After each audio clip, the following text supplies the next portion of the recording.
దానికి యువ నాయకుడు నేను లోకేష్ బాబు గారి చేతుల మీదుగా నెల్లూరు జిల్లా వాస్తవ్యుడు పేదంటి బిడ్డ అంచెలంచెలుగా ఎదిగి రాష్ట్ర దేశ ఉప ప్రధాని తరుణంలో కూడా కావలిని మర్చిపోకుండా కావలికి 57 కోట్ల రూపాయల అమృత పథకాన్ని శాంక్షన్ చేస్తే కావలి మున్సిపాలిటీ 28 కోట్లు అప్పు చేసింది. దానికోసం 28 కోట్లు కావలి మున్సిపాలిటీ అప్పు. సెంట్రల్ గవర్నమెంట్ స్టేట్ గవర్నమెంట్ 58 కోట్లు ఇచ్చింది. కలిపితే 57 కోట్లు 56 కోట్ల చిల్లర వచ్చింది. దానికే ఇందాక చెప్పినట్టు 40 లక్షలు కడుతున్నా ప్రతి నెల వడ్డీ. కానీ ఒక్కింటికి నీళ్ళు రాల.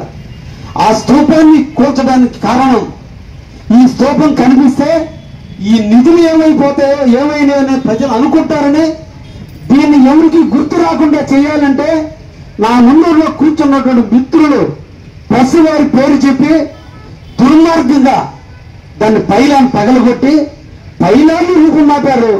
ఆ 57 కోట్ల దుర్వినియోగం చేసి దాన్ని రూపం మాపారు. తొందరలో దాన్ని కడగబోతున్న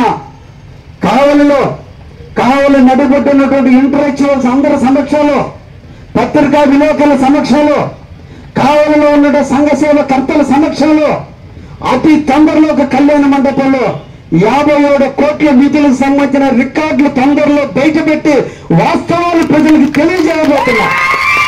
తెలుసుకోవాల్సిన అవసరం ప్రజలకు ఉంది. ఎందుకంటే మీరు కట్టే ప్రతి ట్యాక్స్, కావలిలో కట్టే ప్రతి పన్నులో 57 కోట్లకు సంబంధించిన 28 కోట్ల రూపాయల డబ్బులు మన అందరి ఏది ఈ రోజున 28 కోట్ల రూపాయల డబ్బు 5 సంవత్సరాలు ఎలక్షన్ జరగనీయకుండా 5 సంవత్సరాల బట్టి ఎలక్షన్ జరిగితే దాంట్లో పాలక మండలి ఉంటుంది. దాంట్లో గెలిచిన వాళ్ళలో నీతి పరులు ఉంటారు. వాళ్ళు బయట పెడతారని ఎలక్షన్ జరపనీయకుండా ఒక పక్కన పైలాన్ని, ఒక పక్కన నిధులని, ఇంకొక పక్కన ఎలక్షన్ జరగనీయకుండా దుర్మార్గంగా కావాలని అంటగట్టించినటువంటి విషయాన్ని తొందరలో ప్రజలందరికి ముందు తేయడానికి నాకు ధైర్యం ఉంది. ఈ సందర్భంగా వైసీపీ వాళ్ళకి ఛాలెంజ్ చేస్తున్నా. మీకు ధైర్యం ఉంటే, మీకు ధైర్యం ఉంటే నేను నిర్వహించబోయే సభకు మీ నాయకుడిని తీసుకొని రండి. అగ్రిమెంట్తో సహా మీ కళ్ళ ముందు పెడతా. నీ ముఖ్యమంత్రి టైంలో 2022లో నీ సంతకాలతో దాన్ని కుదించి డబ్బులుతున్న వైనాన్ని బయట పెడతా. ధైర్యం ఉంటే పొంగని ప్రతాప్ రెడ్డిని ఆహ్వానిస్తున్నా.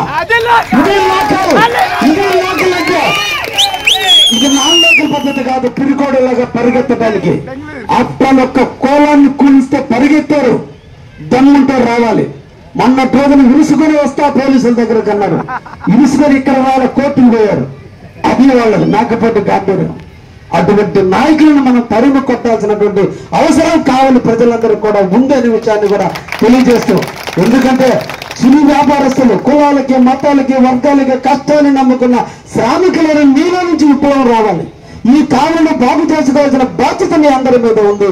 కాబట్టి దయించి ఈ కావలిని మన అందరూ కలిసి వచ్చి పట్టుకుందాం, మన కావలిని అభివృద్ధి చేసుకుందాం అని చెప్పి మీకు అందరూ కూడా ఈ సందర్భంగా స్వాగతాన్ని పలుకుతూ రాబోయే కాలంలో ప్రతి ఒక్క చిరు వ్యాపారస్తుల కళ్ళల్లో ఆనందం చూద్దాం. ఈ కావలి అభివృద్ధి చెందుతుంది అంటే దానికి ఒక్క కావలి వయసులో ప్రధానమైనటువంటి కారణం.